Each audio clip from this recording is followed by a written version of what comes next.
ইয়াৰ বিনিময়ত ইংৰাজী 1947 চনৰ 15 আগষ্টত ভাৰতবৰ্ষৰ লাভ কৰা স্বাধীনতাৰ 1950 চনৰ 26 জানুৱাৰীত পূৰ্ণাংগ গণতন্ত্ৰৰ পৰিণত কৰিছিল আমাৰ সংবিধানখনে। আজি এই শুভ দিনটোতে ভাৰতবৰ্ষত গ্ৰহণ কৰি আহিছিল আমাৰ গণতন্ত্ৰৰ প্ৰধান চালিকা শক্তি সংবিধান। জাতিৰ জীৱনৰ এনে ঐতিহাসিক ক্ষণত যিসকল মহান ব্যক্তিৰ ত্যাগ প্ৰচেষ্টা আৰু আত্মবলিদানৰ দিনত আমি আমাৰ সংবিধানখন পালোঁ, এইসকল মহান ব্যক্তিক আজি এই শুভ দিনত শ্ৰদ্ধাৰে কৰিছোঁ। ইংৰাজী 2003 চনত বিটিচি গঠনৰ সময়ত 4খন জিলাৰ ভিতৰত বাক্সা জিলাৰ অন্যতম। প্ৰায় 2400 বৰ্গ কিলোমিটাৰ মাটিৰে এই জিলাখন প্ৰায় 10 লাখ, জনসংখ্যা প্ৰায় 10 লাখ আছিল।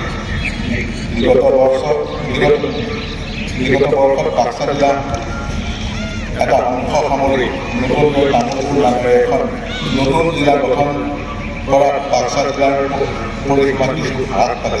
ইয়াৰ বিনিময়ত ইংৰাজী 1947 চনৰ 15 আগষ্টত ভাৰতবৰ্ষৰ লাভ কৰা স্বাধীনতাৰ 1950 চনৰ 26 জানুৱাৰীত পূৰ্ণাংগ গণতন্ত্ৰৰ পৰিণত কৰিছিল আমাৰ সংবিধানখনে।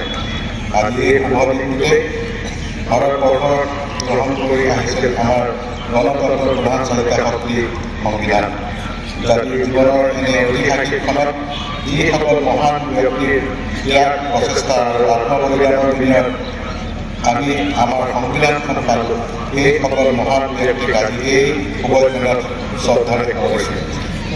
ইংৰাজী 2003 চনত বিটিচি গঠনৰ সময়ত 4খন জিলাৰ ভিতৰত বাক্সা জিলাৰ অন্যতম।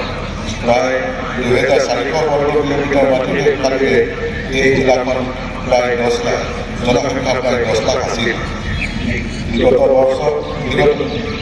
বিগত বৰ্ষত বাক্সা জিলা এটা অংশ সামৰি নতুনকৈ তামোলপুৰ নামেৰে এখন নতুন জিলা গঠন কৰাত বাক্সা জিলাৰ পৰিসীমা কিছু হ্ৰাস পালে।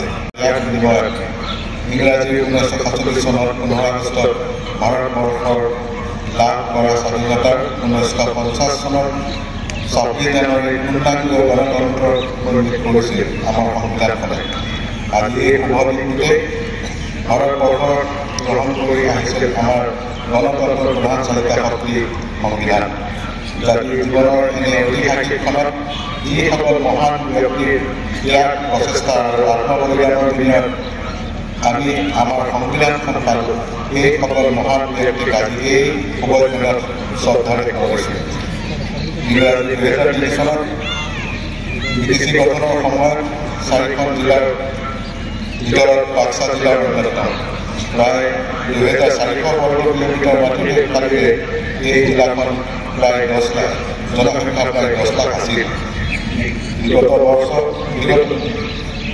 বৰ্ষত বাক্সা জিলা এটা অংশ সামৰি নতুনকৈ তামোলপুৰ নামেৰে এখন নতুন জিলা গঠন কৰাত বাক্সা জিলাৰ পৰিসীমা কিছু হ্ৰাস পালে।